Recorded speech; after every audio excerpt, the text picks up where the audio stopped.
এই মুহূর্তে আমি যেই স্থানে আছি সেটা হলো নারায়ণগঞ্জের সব থেকে ভাইরাল জায়গা এবং নারায়ণগঞ্জের সব থেকে সুন্দরও জায়গা বলা যায়।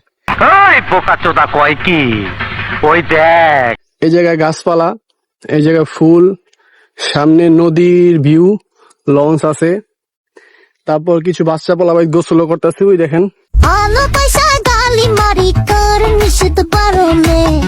তো ওদিকে হইলো কালীবাজার, ওই যে কালীবাজার ঘাট দেখা দেয়, আর হইলো বন্দর।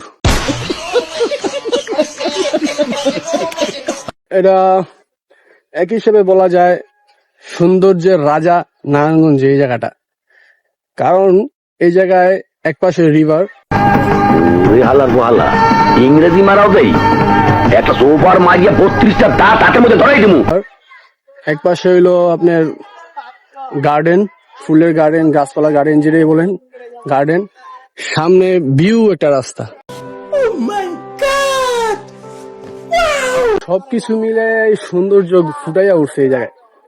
তো এই জায়গাটা আমার কাছে অসম্ভব ভালো লাগে।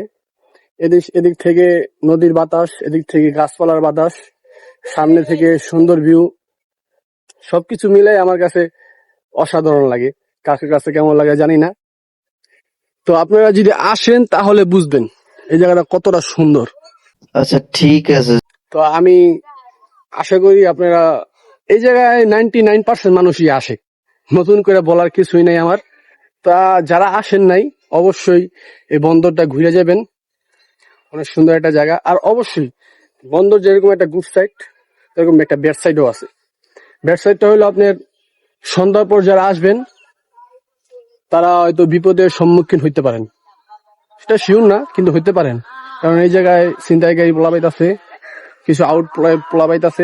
ঠিক আছে, তোর আমি পরে দেখানে মু আল্লাহর কাছে মোনাজাত দে, আর কোনোদিন যেন আমার সামনে না পড়স, পড়লে কিন্তু টাটা বাই বাই।